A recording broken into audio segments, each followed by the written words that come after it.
And then name? Calvin, all right. So give one to each person. So today, guys, what we are going to be discussing is age structures, or they're also called population pyramids. Okay? We're going to be looking at the U.S. population for both male and female and comparing it by age. So when you guys get your papers, you'll get one paper that looks like this without the marks on it. Also has the questions on the back, but you guys don't worry about that right now. The biggest thing is trying to get our graph going. And then you'll also have a data sheet that looks a bit like this. Okay? What we're going to do is we're going to break up into 5 groups, and each group's going to do 1 year. Okay? And then at the end, we'll convene and discuss all the different reasons for population growth and why our pyramids look like they do. So, someone tell me, what's the use of population pyramids, do you think? Like, what would we use them for? Yeah, Sam. To figure out the growth and increase of people that become part of the U.S. or how many people we have to figure out how much that's Okay, that's good, looking at supplies. What's another use for pyramids? Maybe something more of because we're looking at years past, obviously, mostly. So what's another use of population pyramids, do you think? We're comparing what things in this pyramid?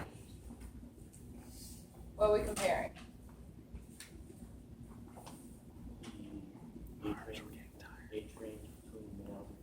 Right, okay, so we're comparing male and female. That's one thing we can use for the population pyramid, okay? Looking at the populations for males versus females, why would that be useful, do you guys think? On either a scientific or a historical even sort of point. So why do you think it's a good idea to compare male and female populations on a historical point? Like looking at 1 year is in the 1880s. Why would it be important to know how many males and females were alive at that time? Right, okay, we can do that. What's another thing on a historical thing? So like we have the 1960s. We're looking at the population for male versus female. Why do you think there'd be more females or males in the 1960s, population-wise?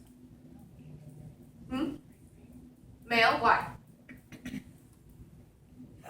Just cause? Think about it, guys. In the 1960s, what's a big event that happened? Yes? Just think about it. What happened in the 1960s? Yes. The war. The war happened. Okay, were females allowed to fight in the war? No. So as the population grows older, do you think there's going to be more males or females? Females. Why? The males died, right? So that's another good reason for population pyramids, is that we can look at the effects of sex and age on events, big events that happened, such as the bubonic plague, or giant wars that happened back in the day.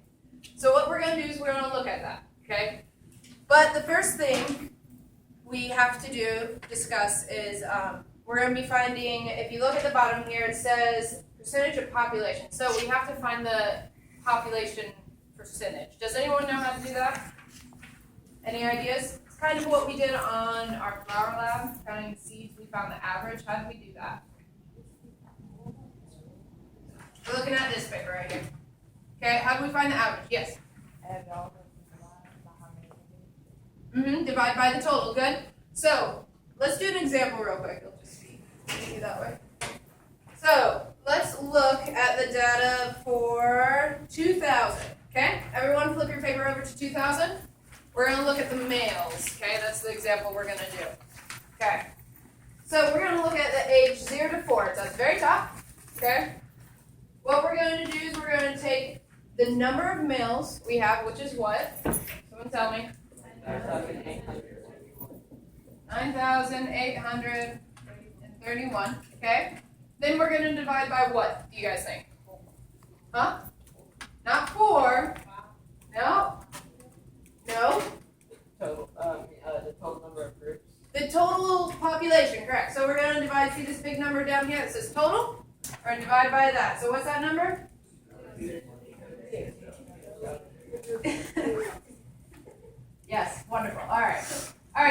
someone do that for me on the calculator? Tell me what that is. Or do it in your head. I mean, if you're feeling ambitious, I can't do that. Okay, sorry, it's 0. What? 0.035? Alright, so guys, just go to either the 10th decimal. You don't have to go. Whatever. You don't have to go, on and on and on. Okay, now what are we going to do? We have to find the percentage, so what are we going to do next? Nope, not multiplying by that. What are we going to multiply by?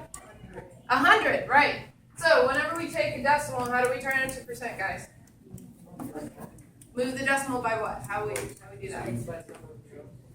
Okay, so if we have to get a percentage, we're multiplying by 100. All right, so what's that going to be? 3.5%. Okay, so at that time, in 2000, 3.5% of the population was male.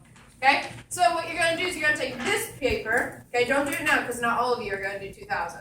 Okay, you're going to take this paper and you're going to mark 3.5 on your paper. Okay, but what these graphs do, these pyramids, you're actually working from the middle out. Okay, so everyone looking at here, 3.5 is at the bottom. Okay. Working from the middle out. You're going to draw these nice little blocks, nice and big, good crisp lines so we can see exactly where it's supposed to be. You're going to take 2 colors of it, okay? See, so I have male is blue, female is green. We'll pass out some colored pencils for you guys so that you can do that yourself. All right, so we're going to go ahead and get started. I'm going to number you off and then go ahead and get in your groups. I'll give you your years and then we'll get started, okay, guys? All right, Asia, right? Yes? Okay, 1. Say it. Thank you. 1. 1, yep. 5. 5, good. 1, all right. Group 1 over there, group 2, group 3, 4, and 5. Okay, get in your groups. I'll give you your numbers or your years, and then go ahead and get started. Make sure you bring a calculator. Oh, sorry, that'd be your number, I think your number 2. Okay? Alright. I think I started with 8.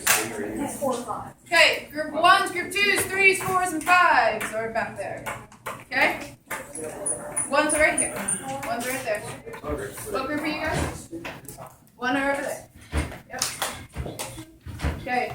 Group 1, your year is going to be 1880. Okay, so you're going to get the data, male and female, for 1880. That's all I'm going to say. Right there. Okay, 1880. Okay, group 2, you guys are going to do